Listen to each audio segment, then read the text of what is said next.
Donald Trump ने अपने कार्यकाल में अमेरिका फर्स्ट नीतियों को मजबूती से आगे बढ़ाया। इसी क्रम में उन्होंने अंतर्राष्ट्रीय व्यापार व्यवस्था को चुनौती देते हुए चीन, यूरोपीय संघ, भारत और अन्य कई देशों पर टैरिफ लगाए। उनके इस कदम ने न केवल अमेरिका की अर्थव्यवस्था को प्रभावित किया बल्कि वैश्विक व्यापार संतुलन पर भी गहरा असर डाला है। अब सवाल ये है कि ट्रंप के टैरिफ क्या सच में अमेरिका के लिए फायदेमंद थे या ये सिर्फ एक राजनीतिक हथकंडा था। अब आपको बताते हैं कि टैरिफ क्या होते हैं और ट्रंप ने इन्हें क्यों लागू किया। टैरिफ यानी आयात शुल्क एक ऐसा कर है जो किसी देश के बाहर से आने वाले सामान पर लगाया जाता है। इसका उद्देश्य आमतौर पर घरेलू उद्योगों की रक्षा करना होता है।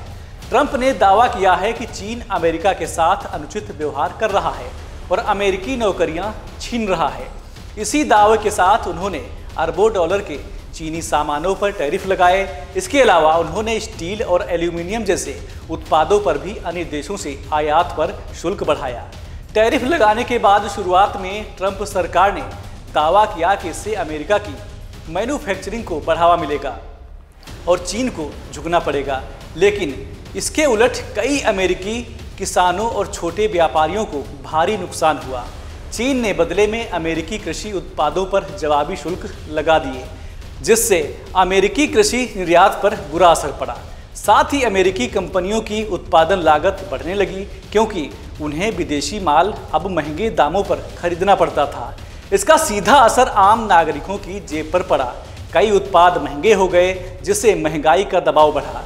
हालांकि आर्थिक विशेषज्ञों ने इन टैरिफ को अल्पकालिक सोच करार दिया, लेकिन ट्रंप को इससे राजनीतिक लाभ जरूर मिला। उन्होंने इन नीतियों को देशभक्ति और अमेरिकी श्रमिकों के अधिकारों की रक्षा के तौर पर पेश किया। इससे उन्होंने मिडवेस्ट राज्यों के कई मजदूरों और किसानों का समर्थन हासिल किया। ट्रंप की टैरिफ नीति ने विश्व व्यापार संगठन यानी कि WTO की भूमिका को भी सवालों के घेरे में ला दिया। अमेरिका जैसी बड़ी अर्थव्यवस्था के इस रवैये से वैश्विक व्यापार व्यवस्था में अनिश्चितता फैल गई। भारत भी इससे अछूता नहीं रहा। अमेरिका ने भारत के GSP का दर्जा खत्म कर दिया, जिससे भारत से कुछ उत्पादों का ड्यूटी फ्री निर्यात बंद हो गया। इसके जवाब में भारत ने भी अमेरिकी उत्पादों पर टैरिफ लगाए। अब यह कहना मुश्किल है कि ट्रंप की टैरिफ नीति पूरी तरह विफल रही। कुछ क्षेत्रों में घरेलू उत्पादन को जरूर बढ़ावा मिला, लेकिन व्यापक दृष्टिकोण से देखें तो उपभोक्ता और व्यापारी वर्ग को नुकसान अधिक हुआ। चीन ने भी वैकल्पिक बाजार तलाशे, जिससे अमेरिका का रणनीतिक लाभ सीमित हो गया। अब अगर निष्कर्ष की ओर जाएं तो डोनाल्ड ट्रंप की टैरिफ नीति एक दो-धारी तलवार की तरह थी। एक ओर यह घरेलू राजनीतिक समर्थन जुटाने में कारगर रही, तो दूसरी ओर इसने वैश्विक व्यापार संतुलन को हिलाकर रख दिया था। इस नीति ने यह स्पष्ट कर दिया कि वैश्विक अर्थव्यवस्था में किसी भी एक तरफा निर्णय का व्यापक प्रभाव पड़ता है। आने वाले समय में उनकी टैरिफ नीति का असर वैश्विक व्यापार में लंबे समय तक महसूस किया जाएगा।